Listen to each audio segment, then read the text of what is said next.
ভিডিওটা সম্পূর্ণ দেখবেন, স্কিপ করবেন না মোটেও, কারণ মুই অসুস্থ মানুষ, কষ্ট করে হইলো ভয়েস দিছি, ভয়েসটা খারাপ হইলে কেউ কিছু মনে করবেন না। আসসালামু আলাইকুম, আপনারা সকলতে কেমন আছেন? মুই আল্লাহর রহমতে ভালো আছি। মোর প্রচন্ড জ্বর, ঠান্ডা, কাশি, তার সঙ্গে মোর মাইয়াও খুবই অসুস্থ, সবাই দোয়া করবেন। এই তো ঘুরতে গেলাম মোরা তালতলি, মোর মামাতো বোনের লইয়া এবং মামাতো বোনের জামাইরে লইয়া ঘুরতে গেছিলাম মোরা তালতলি। ওখানে তো বিভিন্ন ধরনের রেস্টুরেন্ট, আমরা এর আগেও দেখছেন মোর তালতলির ভিডিওগুলো ছাড়ছি। তবে আবারও গেছি ঘুরতে, যেহেতু আমার মাইয়ে মানে কান্দাকাটি শুরু করে দিয়েছে, কুয়াকাটা যাইবো, সেহেতু ওরা একটু এই জায়গায় ঘোরানোর লেগে নিয়ে এলাম। আসলে ছোট মানুষ তো বিনোদনটা ভালো মনে করে, এই পানি টানি দেখলে একটু মনটা ভালো হইয়া যায়। এরপর তো লইয়ে গেলামের পর তো আইতে আইতে মুগো রাইতে হইছে, বুঝছেন। কারণ মুই কিন্তু ভিডিওটা ভালো মতো সাজাইতে পারতাছি না, আসলে মোর প্রচন্ড জ্বর, তারপর গলা ব্যথা, তারপর মানে বিভিন্ন ধরনের সমস্যা দেখা দিয়েছে, যার কারণে মুই ভালো মতো ভিডিওটা ভয়েস দিতে পারতাছি না। কেউ কিছু মনে করবেন না এবং কি সম্পূর্ণ ভিডিওটা দেখবেন। মোর হাজব্যান্ডের শরীরটাও খুবই খারাপ ছিল, তার অ্যালার্জি উঠছিল, মুখ টুক পুরাই মানে তার ফুলে গেছিল। অবশ্যই ভিডিওটা দেখতে পারবেন আপনারা সবাই। আর আমার মেয়েটার তো খুবই মনটা খারাপ ছিল, এই কুয়াকাটা হবে না, সে আসলে গোসল করতে চাইছিল, কিন্তু সে যে এই কুয়াকাটা আসছে সে বুঝতে পারে নাই। তারপর যাই হোক, ছোট মানুষ তো ঘুরতে নিয়ে আসছে, এটাই হচ্ছে তার কাছে অনেক কিছু। আর এখানে পানিটার আর বাতাসটা খুবই ভালো লাগছে। আর প্রচন্ড গরম ছিল বরিশালে।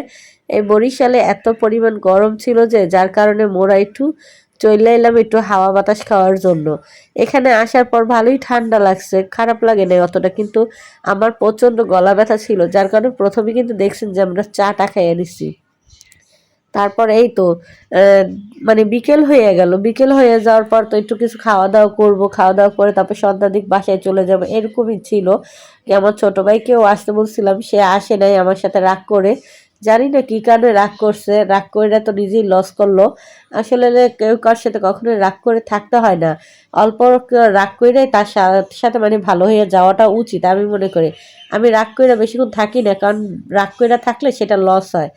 আর এই তো দেখেন জোয়ারের ভাটার পানিটা আসছে, বিকেলটা বেলা হয়েছে পর খুবই ভালো লাগতেছে, আর ঢেউগুলো এত ভালো লাগতেছে, মানে কি আর বলবো। মানে আমি কথা বলতে গেছি, আমার খুব কষ্ট হইতেছে ভিডিওতে ভয়েস দেওয়ার জন্য। এখানে এই যে আমার মেয়ে এবং আমার মামাতো বোনের মেয়ে, ও দোলনার ভিতর বসে, মানে শ্বশুর বাড়িতে একটা দোলনা আছে, ওইটার ভিতর বসে ওরা খুব এনজয় করতেছে। তারপর আমরা ট্রলারে উঠে পড়লাম, ট্রলারে উঠে একটু পুরাটাই মানে ওখানে যে নদীটা ওইটা পুরাটাই মানে ঘুরবে, এই ট্রলারটা 30 টাকা করে একটা ট্রলার ভাড়া করছিলাম, সেটা 800 টাকা চাইছে 1 ঘন্টার জন্য। ওমা, তারপর এই পাশের ডাইসা দেখি কি 30 টাকা করে পুরাটা নদী ঘুরাবে। তো আমরা 4জন মিলে এইটাতেই উঠে পড়লাম, উঠে পড়ে খুবই আনন্দ করলাম, ভালোই লাগলো। আপনারা অবশ্যই কেউ না গেলে তালতলে অবশ্যই যে একবার হলে ঘুরে আসবেন, ভালো লাগবে। এবং সবাই আমার ভিডিওটা একটু দেখবেন। ভাই আমি খুবই অসুস্থ, আমার মেয়েটাও খুবই অসুস্থ, সবাই দোয়া করবেন, ভালো থাকবেন। আসসালামু আলাইকুম রহমতুল্লাহ।